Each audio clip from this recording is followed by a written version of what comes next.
Hello and నమస్తే everyone, నేను మీ MVN Kashyap. ఎలా ఉన్నారు? ఎస్పెషల్లీ మీ రిలేషన్షిప్స్ ఎలా ఉన్నాయి? అన్షేకబుల్గా ఉన్నాయా? మీకు ఎప్పుడైనా మీ రిలేషన్షిప్లో మీరు మీ పార్ట్నర్ డిఫరెంట్ భాషల్లో మాట్లాడుకుంటున్నారు అనిపించిందా? కశ్యప్ మేము తెలుగులోనే మాట్లాడుకుంటాం, మహా అయితే ఇంగ్లీష్లో మాట్లాడుకుంటాం అంటారేమో. నేను తెలుగు, హిందీ, ఇంగ్లీష్ ఈ భాష గురించి మాట్లాడట్లేదండి. అంటే మీరు చెప్పింది మీ పార్ట్నర్ అర్థం చేసుకోలేదన్న భావన మీకు ఎప్పుడన్నా కలిగిందా? లేకపోతే మీ పార్ట్నర్ మిమ్మల్ని ఎక్కువగా కంట్రోల్ చేస్తున్నారు అన్న భావన ఎప్పుడైనా కలిగిందా? ఒకవేళ గనక కలిగి ఉంటే మై డియర్ ఫ్రెండ్స్, రిలేషన్షిప్లో భార్యాభర్తల మధ్య డిస్టెన్స్ పెరిగిపోతుంది. డిస్టెన్స్ ఎంత పెరిగితే ఎంత ఎక్కువగా డిస్టెన్స్ పెరిగితే అంత త్వరగా ఆ రిలేషన్షిప్లో కనెక్షన్, లవ్ కట్ అయిపోతాయండి. ఈ పదం బాగా గుర్తుపెట్టుకోండి, కట్ అయిపోతుంది. ఎందుకంటే ఈ వీడియో అంతా దాని మీదే. మన రిలేషన్షిప్లో ఇద్దరి మధ్య రిలేషన్ కట్ అవ్వకుండా ఉండాలి అంటే చాలా చాలా జాగ్రత్తగా ఈ 3 ఏరియాస్ని మనం గమనించాలి. CUT, కట్ అనే దానికి నేను ఒక ఎబ్రివేషన్ ఫామ్లో నేను చెప్తున్నాను. C for one thing, C ఒక ఇష్యూ, U ఒక ఇష్యూ, T ఒక ఇష్యూ. ఈ 3 గనక జాగ్రత్తగా చూసుకోగలిగితే, మానిటర్ చేయగలిగితే రిలేషన్షిప్లో డిస్టెన్స్ పెరగదు. చాలా హ్యాపీగా, ఎంతో ప్యాషనేట్గా ఆ రిలేషన్షిప్ ఉంటుందండి. ఆ 3 ఏంటి అనేవి ఈ వీడియోలో చూద్దాం.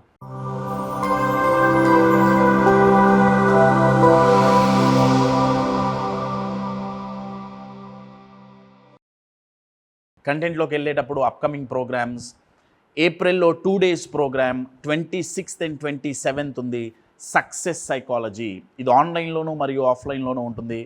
ఒక పదంలో సక్సెస్ సైకాలజీని నిర్వచించాలంటే గ్రోత్ అండి. ఎవరికైతే ఎదుగుదల కావాలో, గ్రోత్ కావాలో వాళ్ళకి ఈ ప్రోగ్రామ్ ఉపయోగపడుతుంది. మేలో రిలేషన్షిప్ మాస్టరీ, అద్భుతమైన ప్రోగ్రామ్ అండి, ఎక్స్క్లూజివ్లీ ఫర్ కపుల్స్. రిలేషన్షిప్ని బెటర్గా చేసుకోవాలి అనుకునే వాళ్ళకి ఈ ప్రోగ్రాం బ్రహ్మాండంగా ఉపయోగపడుతుంది. మేలో ఉంది. అదే మేలో స్ట్రెస్ మేనేజ్మెంట్, ఇది ఎవరైనా అటెండ్ అవ్వచ్చు.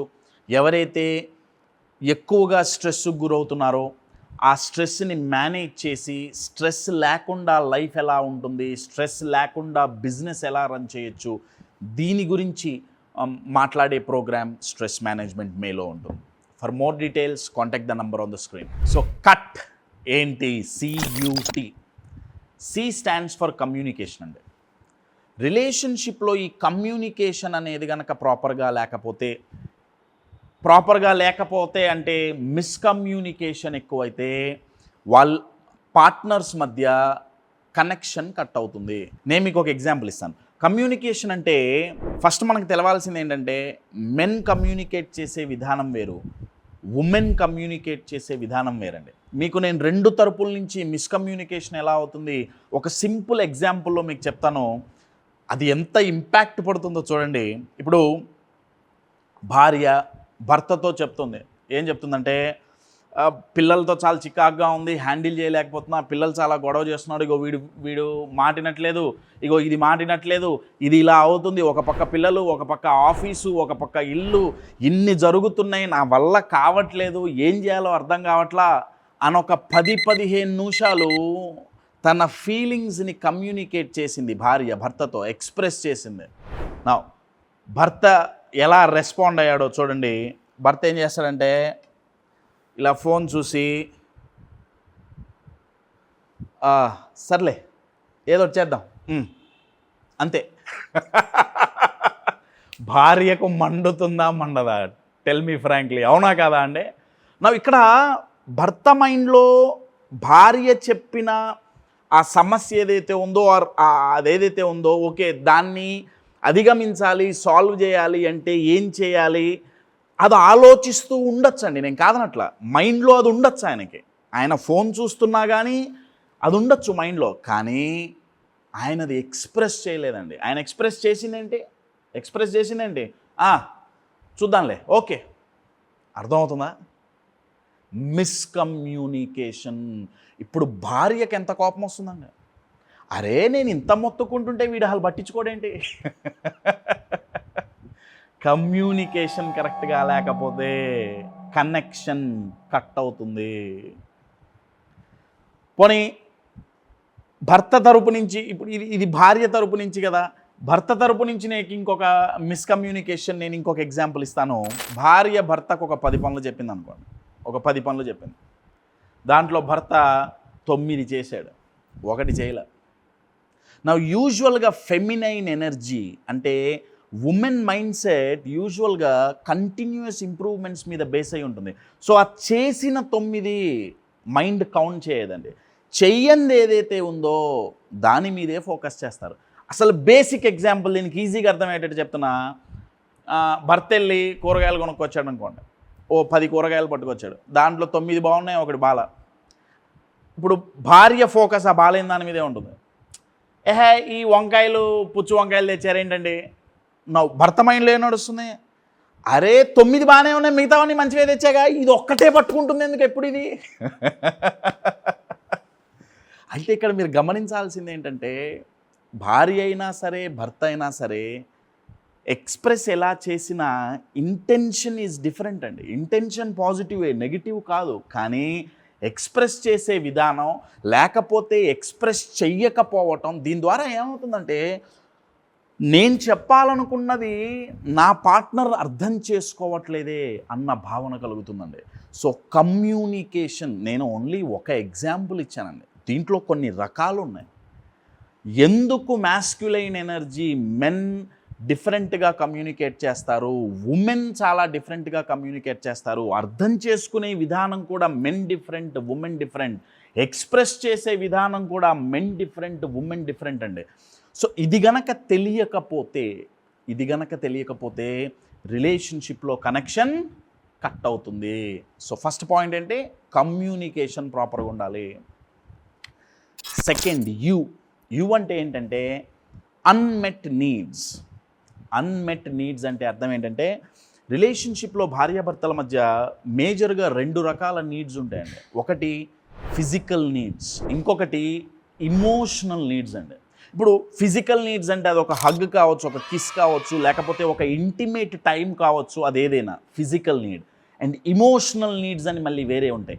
నేనేమంటున్నానంటే వీటిల్లో ఏది మీట్ అవ్వకపోయినా, అటు భార్య తరపు నుంచి అయినా సరే ఇటు భర్త తరపు నుంచి అయినా సరే, ఏ నీడ్ మీట్ అవ్వకపోయినా అది పైలప్ అవుతుందండి. అది పైలప్ అయ్యి ఏదో ఒకరోజు ఆర్గ్యుమెంట్లో అది బయటికి వస్తుంది. నేను మీకు ఒక ఎగ్జాంపుల్ ఇస్తాను.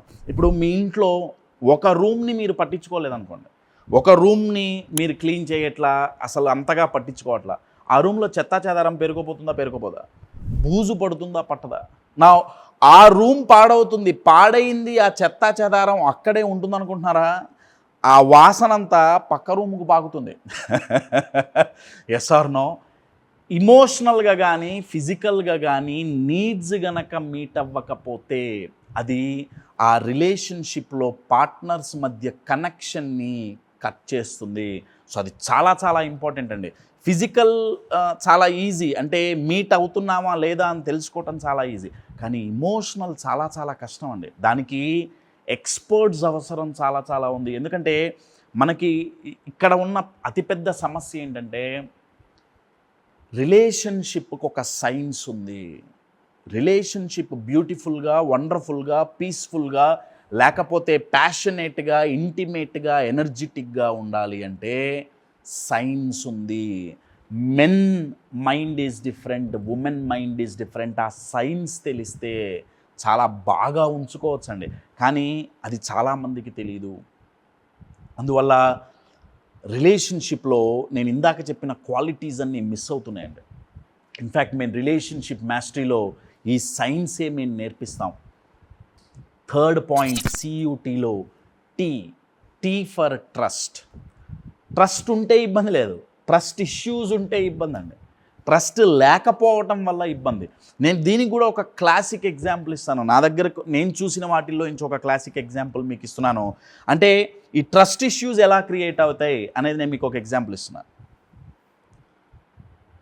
ఒక కపుల్, భార్య మైండ్లో ఒక ఇన్సెక్యూరిటీ పడిపోయింది. ఆ ఇన్సెక్యూరిటీ ఏంటంటే ఒక నెగటివ్ బిలీఫ్ పడిపోయింది. అదేంటంటే నాకంటే మా ఆయన అందగాడు అంటే అది నెగిటివ్ కాదండి. నాకంటే మా ఆయన అందంగా ఉంటాడు, నేనంత అందంగా ఉండను. సో నేనంత అందంగా ఉండను కాబట్టి నా మా ఆయన చాలా అందంగా ఉంటాడు కాబట్టి ఆయనకి బయట ఆఫీసుల్లో కానీ ఇంకెక్కడన్నా ఏమో నా మీద ఇంట్రెస్ట్ పోయి ఆయనంటే ఎవరన్నా పడతారేమో పడుతున్నారేమో అన్న ఇన్సెక్యూరిటీతో ఇది ఎక్స్ప్రెస్ చేయలేదండి భార్య. ట్రూ ఇన్సిడెంట్ ఇది. భార్య భర్తతో ఎప్పుడూ కూర్చొని కమ్యూనికేట్ చేయాలా, ఎక్స్ప్రెస్ చేయాలా. కారణాలు ఏంటంటే ఫస్ట్ ఆఫ్ ఆల్ ఆమెకు తెలియదు ఇన్సెక్యూరిటీ ఉన్నట్టు. ఎరగడిగా ఆమె ఏం చేసిందంటే కంట్రోల్ చేయటం మొదలుపెట్టింది భర్తని. ఎలా? 24 గంటలు ఫోన్ చెక్ చేయటం, ఎవరితో మాట్లాడుతున్నావు, ఎవరితో చాట్ చేస్తున్నావు, నేను బయటికి వెళ్ళి వస్తా అంటే బయట ఎవరిని కలుస్తున్నావు, వాడిని ఎందుకు కలుస్తున్నావు, ఏమని ఎందుకు కలుస్తున్నావు, మొన్న కలిసావు కదా ఇప్పుడు కలవాల్సిన అవసరం ఏంటి, ఏమన్నా ఇది ఎందుకు కొన్నావు, ఎవరికో అర్థమవుతుందా? భర్తకి పిచ్చెక్కిపోయింది. భర్త సఫోకేట్ అయిపోయాడు. సఫోకేట్ అవ్వటం అంటే మీ గొంతు పిసికేసి ముక్కు మూసేసామనుకోండి గాలాడదు, సఫోకేట్ అవుతారు. ఇమోషనల్ సఫకేషన్ అండి. అంటే కశ్యప్ నువ్వు ఇక్కడ ఉమెన్ని వన్ సైడ్ మాట్లాడుతున్నావు కాదండి, నేను ఒక ఎగ్జాంపుల్ ఇస్తున్నాను. ఇందాక మెన్ రిలేటెడ్ ఎగ్జాంపుల్ కూడా ఇచ్చాను కదా, నేను బయాస్డ్గా మాట్లాడట్లేదు, అది మీరు బాగా గుర్తుపెట్టుకోవాలి. Trust related issues my dear friends, ఇది వాళ్ళు త్వరగా ఆ రిలేషన్షిప్ సైన్స్ నేర్చుకొని తెలుసుకోగలిగారు కాబట్టి, ఆ ఇన్సెక్యూరిటీస్ పోగొట్టుకోగలిగారు కాబట్టి ఇబ్బంది లేదండి. లేకపోతే రిలేషన్షిప్లో భార్యాభర్తలు ఒకళ్ళకొకళ్ళు ప్రేమని గిఫ్ట్ ఇచ్చుకునే బదులు ద్వేషాన్ని, జెలసీని ఇచ్చుకుంటారు. ఒకళ్ళ మీద ఒకళ్ళకి ద్వేషం పెరుగుతుంది, కోపం పెరుగుతుంది. కొన్నిసార్లు నేను రిలేషన్షిప్లో ఈర్ష్య పెరిగిన రిలేషన్షిప్స్ చూసా. భార్య మీద భర్తకి జెలసీ, భర్త మీద భార్యకి jealousy. So my dear friends, trust issues ఉంటే రిలేషన్షిప్లో కనెక్షన్ కట్ అయిపోతుంది. సో ఒకటి కమ్యూనికేషన్ ప్రాపర్గా లేకపోతే, యూ అంటే అన్మెట్ నీడ్స్, అన్మెట్ ఎక్స్పెక్టేషన్స్, వీటి వల్ల కట్ అయిపోతుంది. ట్రస్ట్ ఇష్యూస్ ఉంటే కట్ అయిపోతుంది. ఇవి ఒకసారి మీరు మీ రిలేషన్షిప్లో అనాలిసిస్ చేసుకోండి. మై డియర్ ఫ్రెండ్స్, రిలేషన్షిప్ చాలా చాలా మోస్ట్ టాప్ ప్రయారిటీ ఇవ్వాల్సిన మన లైఫ్లో ఇంపార్టెంట్ వైటల్ ఏరియా అండి. ఎందుకంటే రిలేషన్షిప్ కనుక ప్రాపర్గా ఉంటే అది మిగతా ఏరియాస్ మీద చాలా పాజిటివ్గా ఇంపాక్ట్ చూపిస్తుంది. అదే గనక ప్రాబ్లమాటిక్గా ఉంటే మిగతా ఏరియాస్, అది వర్క్ కావచ్చు, ఏదైనా కానీ వాటి మీద అది నెగిటివ్ ఇంపాక్ట్ చూపిస్తుంది. So check your relationship and make your relationship an unshakable, passionate relationship.